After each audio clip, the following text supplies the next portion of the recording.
Magandang araw po sa inyo dyan mga kababayan. Magpapalit ako ng ball valve.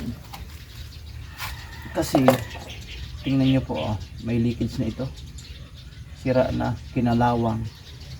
Ang ipapalit ko, itong ball valve is stainless steel. Yan. Tulad nito, ito napakatagal na. Napakatagal na nito na ginagamit ko. Hindi pa nasisira. Isasara ko muna. Mangyari kasi, mayroon ako ditong sit up. Ito galing sa grid, sa linya, pupunta rito. Ito pupunta sa output. Ito pupunta sa output, pupunta sa output. At ito galing sa drum. Kapag walang tubig ang linya, sinasara ko ito at inuupin ko itong drum. Pag may ano naman, katulad dito may maintenance ako, isasara ko ito parehas. Pwede ako may magawa dito. Kapag may tubig naman ang linya, ito naman ay nakasara, ito nakabukas. Sa ngayon may maintenance ako, isasara ko. So ito ang pangit sa ganito.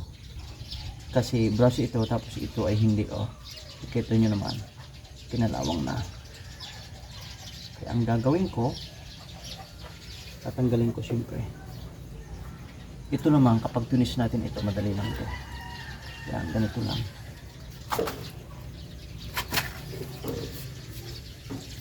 Problema ko sa ano,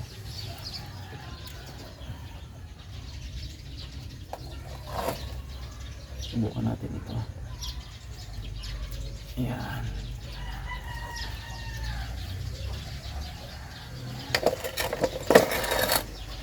Ang problema ko sa house, pero kung may ano ako sana,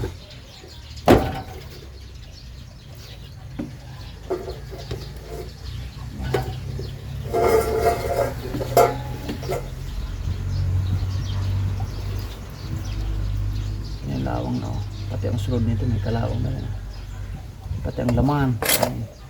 Tingnan natin, buksan natin sa drum. Ayan, dito sa drum, di ba? Makita nyo itong output, tapos sa linya naman tingnan natin kung ayan, sa linya yon. Gagawin natin, kailangan gandun pagkalagay dito sa babang pihitan. Alright, so itong pamalit natin. Pero ang unahin ko munang tanggalin ito. Ayan. Ito muna tayo. Lalagyan natin yan ng ano ulit? Teflon tape ulit.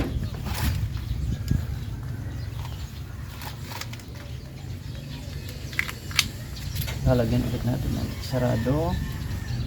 Sarado. Ayun. Sarado natin na maayos. Dati kasi wala akong drum.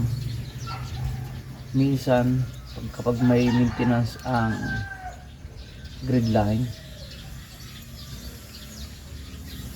nawawalan kami ng tubig. Tapos ang nahirapan yung tao dito mag-ipon ng tubig. Kaya ang ginawa ko, ito na yon, naglagay ako ng drum. So, ito na rin, dagdagan din natin ito.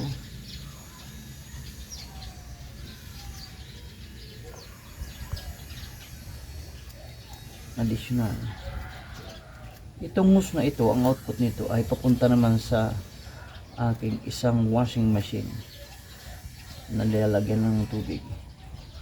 Yung sa fully automatic washing machine naman, kahit may automatic valve siya, minsan mahinang tubig. Alam naman natin ang valve na may solenoid, ang opening nun ay ano lang,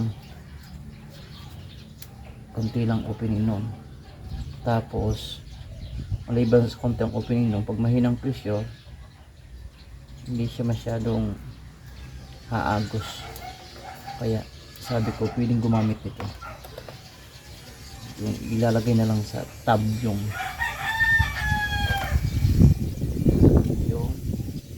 ay, oops, punta ba? Mali ba ako?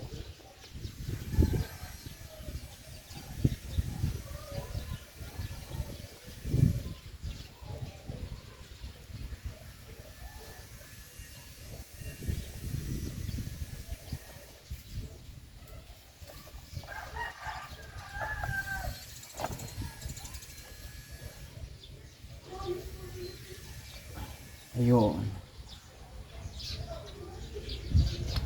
Tapos tanggalin natin.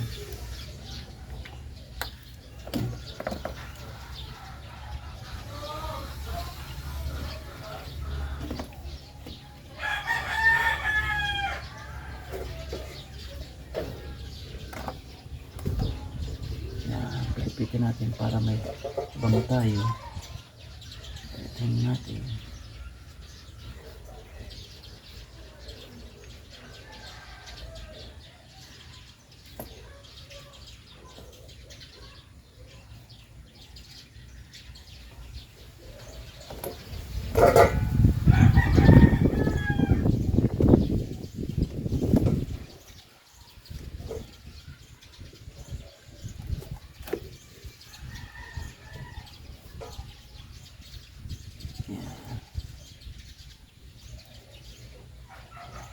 Sa susunod, ito lalagyan ko rin ito para madali lang pag-maintenance.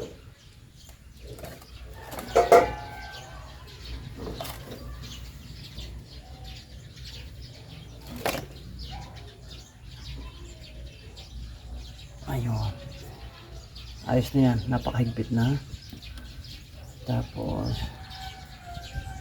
susubukan natin kung maayos. Ang una natin susubukan dito ay ito, kung walang leak. Subukan natin. Walang leak. Okay. Walang leakage dyan. Ang dulo ng hose. Subukan natin. Ito ang dulo ng hose na nag-leak. Itong output nito. Subukan natin. Open natin ang grid. Yan o. Subukan natin dito.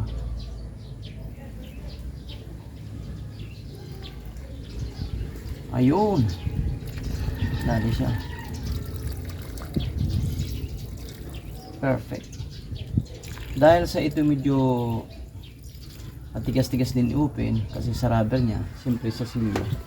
Ang gagawin natin dito, itatali natin dito. Itatali ko ito dito mga kababayan. Itatali natin.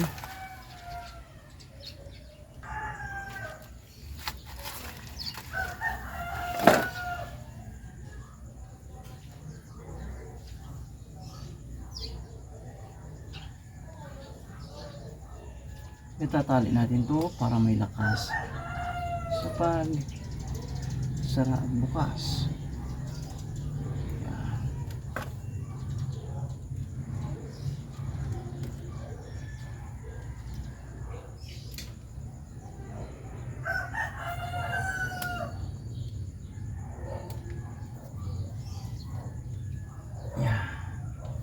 Dali na. Tapos siyempre, huwag makasugat. Buksan natin. Dali siya. Okay. Siyempre naman, ito naman ay